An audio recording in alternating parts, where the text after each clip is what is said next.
Bonjour à tous.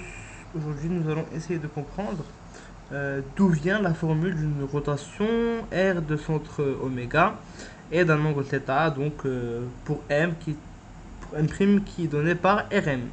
Et donc en fait, la formule c'est ni plus ni moins que Z' moins petit oméga qui est égal à l'exponentielle de Iθ fois Z moins petit oméga.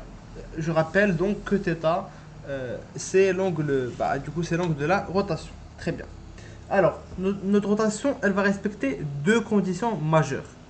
C'est que, d'abord, on a oméga m' qui va être forcément égal à oméga m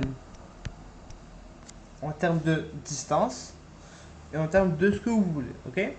Et que et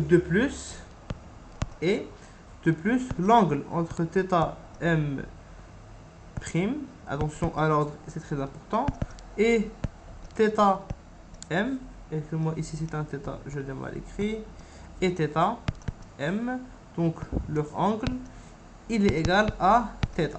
Très bien. Et donc ici nous allons exploiter les petites informations une à une.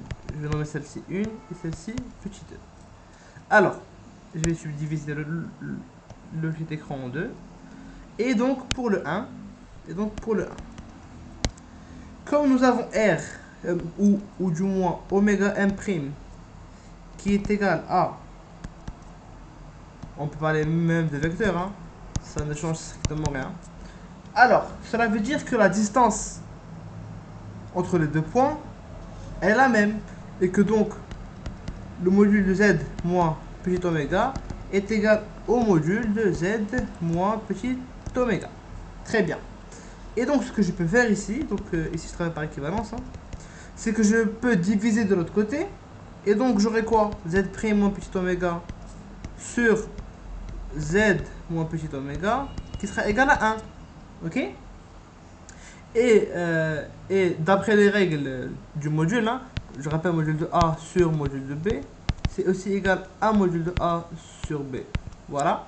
Donc ici, je peux établir alors que c'est le module de Z' moins petit oméga sur Z moins petit oméga qui est égal à 1. Parfait. Ça, c'est d'une part. Maintenant, si j'exploite la deuxième information, qui est aussi très précieuse, je sais que l'angle oméga m' et l'angle oméga m, il est égal à θ.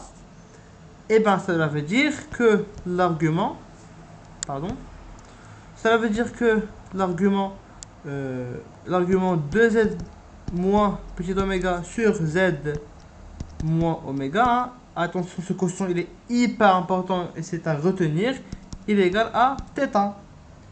Et puis, comme le module il est égal à 1, comme on a vu tout à l'heure, alors z' moins petit θ sur z moins θ, il est égal à exponentielle de i θ. Et donc, si je fais balancer de l'autre côté le z moins θ, alors j'aurai z' moins petit oméga qui est égal à l'exponentielle de i θ fois z moins petit oméga. Et voilà, c'est ce qu'il fallait démontrer. Merci.